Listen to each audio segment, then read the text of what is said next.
Жаңалықтарымызды жалғастырамыз. Ағымдағы жылы Мақтаарал, Жетісай аудандарында 135,2 мың гектар суармалы жерге ауыл шаруашылығы дақылдары егілді. Бүгінгі таңда Мақтаарал ауданының шаруалары 30%, ал Жетісай ауданының шаруалары 10% суармалы жерлерін суғарған. Алайда ағымдағы жылдың 1 тамызынан бастап Өзбекстан Республикасынан мемлекет аралық достық магистральды каналынан келетін ағын су көлемі азаятындығы күтілуде. Осыған орай Жетісай, Мақтаарал аудандарының шаруалары келіп жатқан ағын суда тиімді пайдаланып, суғару жұмыстарын қарқынды жүргізуі қажет. Бұл туралы Түркістан облысының әкімі Өмірзақ Шөкеев Мақтаарал, Жетісай аудандарына жасаған жұмыс сапарында шаруалармен кездесуінде айтты. Ауданда ауызбіршілік болса, бір-бірімізді жаңа қолдасақ, мына ақсақалдар бар, белсенділер бар, депутаттар бар, әкімдер бар. Әкімдер қазір сайланады бәрі, түгел. Оның бәрі бір команда болмаса, ешқандай тірлік бітпейді. Бір кісі суда болады, мақтада болады, бәрі де күріште болады, бәрі де болады. Трансшекаралық достық магистралды каналымен Мақтаарал, Жетісай аудандарындағы 136 мың гектар суармалы жерлер ағын сумен қамтамасыз етіледі. Шілде айында Ташкент қаласындағы Қазақстан Республикасының сапар барысында өңір басшысы ауданның әлеуметтік экономикалық жағдайымен де танысты. Өзбекстан Республикасының су шаруашылығы министрі Шавкат Хамраевпен кездесу өткізген болатын. Кездесу қорытындысымен мемлекетаралық достық магистралды каналымен Түркістан облысы Мақтаарал, Жетісай аудандарының шаруаларын ағын сумен қамтамасыз ету үшін су жіберу көлемі ұлғайтылды. Биылғы вегетациялық кезінде ағын су тапшылығы өте қиын жағдайда өтіп жатыр деп айтуға болады. Дегенмен де экология және геология табиғи ресурстар министрлігінің мемлекетаралық келісімдерге дер кезінде қол жеткізуінің арқасында қазіргі таңда Мақтаарал, Жетісай аудандарына достық мемлекетаралық канал арқылы 92 метр куб секундына ағын су келіп жатыр. Бүгін қосымша машиналық канал 10 метр куб секундына су тастап, жалпы 102 метр куб секундына ағын су келіп жатыр.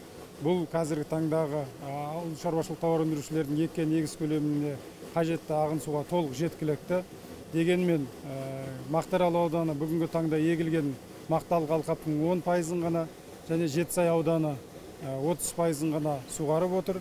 Бұл әрине бірінші шаруалардың мақтаның аса қауіпті өрмек шегінесімен көсе құртына байланысты химиялық өңдеу жұмыстарын жүргізуіне кешеуілдеу салдарынан ағын суды тиімді қазір пайдаланамай отыр деп айтуға болады.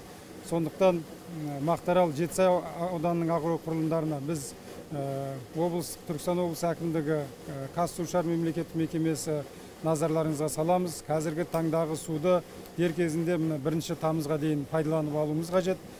Үш жақты мемлекетаралық келісімге сәйкес 1 тамыздан бастап Өзбекстан Республикасынан келетін судың көлемі азаятын болады.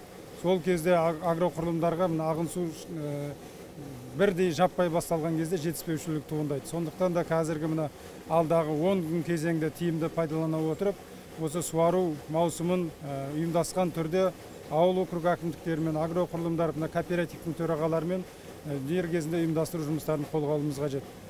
Егер ол жұмыстар тиісті дәрежеде жүргізілмеген жағдайда, мысалы 5-10 тамыз аралығынан бастап ағын суымыз азайған кезде, жаппай суға қажеттілік туындаған кезде ол су жетіспейді. Сондықтан бұның түбі ертең агроқұрылымдардың бірінші өзіне әсер ететін болады, яғни экономикалық, әлеуметтік жағдайлары төмендеуге, мақтаның өнімділігін, салмағын қосуға жағдайы кері әсерін тигізгендіктен ертең ол мақталықтан өнім алуда қиындайды. Сондықтан агроқұрылымдарға бір жағы сұраныс, өтініш, екінші жағынан тапсырма, міндетті. Сондықтан осы 1-10 тамызға дейінгі аралықта толығымен мақталық алқапты суғарып алуға жұмыс жасауымыз қажет. Қазіргі таңда шаруаларды толығымен ағын сумен қамтамасыз ету үшін Шардара су қоймасынан машиналық әдіспен су көтеру каналы іске қосылып, қосымша ағын су берілуде. Қазір Өзбекстаннан жақсы беріп жатыр. Оларға үлкен рахмет. Шавкат Мироманович президент өзі, біз водный министріне айтқан, біз өзіміз алмасақ та қазақ бауырларымызға береміз. Сөйтіп беріп жатыр бізге. 90 куб келіп жатыр. Енді бірақ біз өзімізден де байланыстық. Тездетіп суарып алу керек. Суарып алу. Бірінші августан кейін су төмендейді өз график бойынша. Соға дейін суарып алу керек, максимально. Сол мәселе.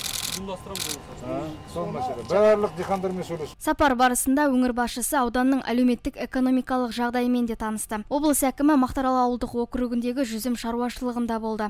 60 гектар жерге жайғасқан бақта жүзімнің бірнеше сұрыптары өсіріледі. Облыс әкімі Өркениет елді мекенінде орналасқан Алмат шаруа қожалығының мақта және жоңышқа алқабымен де танысты. Қожалыққа тиесілі 45 гектар жерге мақта дақылының әр алуан сорттары мен жоңышқа егілген. Жетісай ауданына өмірзақ Естайұлы келіп отыр. Қош келіпсіз дейміз оған. Рахмет, келіп судың бәрін жағдайын көріп, аралап, машина каналға барып, басқа да барлық жерлердің бәрін аралап көрді. Су жетпей жатқан жерлерге де барып көрді. Ондай жерлер бар шығар біреу жарым. Бірақ жалпы бір сөзін айтқанда, биыл Жетісай Мақтаарал ауданында су жеткілікті. Су беріліп жатыр, су жетеді. Тек бұны деген дұрыстап, рациональный пайдалану керек дейді ғой орысша. Соны жақсылап, дұрыстап пайдаланып, мынау су енді бірінен кейін байланады деген әңгіме болып жатыр. Сол біріне дейін шаруалардың бәрі мақталық жерлерді суарып алып қалу керек. Одан кейін кеш болады. Оны қазір мінеки біздер суарып жатырмыз, 50%-дан асып кетті суарған жеріміз. Себебі біздер мақта шөлдеді ме, бір мәрте, әйтпесе екі мәрте химия обработка жасаймыз. Көсек құртқа қарсы. Не деген дәрі, профилайн фит деген дәрі шашамыз, одан кейін ең қымбат дәрі караген. Соны шашамыз да құртты құртамыз, кейін суды қоя береміз, қорқпаймыз. Себебі ол 20 күн, 30 күнге дейін сақтап тұрады. Мені сондықтан сондай мақта еккенбіз. Шаруаларға да бәріне де өтініш, мақтаны суарып, ертең суарып қалу керек. Өмірзақ Естайұлы айтып отыр ғой, мақтаны уақытында суарып алыңдар, ертең су болмай қалады. Өзбекстаннан аламыз біз суды. Қанша жерден келіп жатқан су. Сондықтан суды тиімді пайдаланып, тезірек суарып алу керек. Ал жаңағыдай дәрісін шашып жіберіп, еш қорықпастан суара беруге болады. Арайлым Әріпбай, Олжас Құдайбергенов, Айға қоғамдық телеарнасы.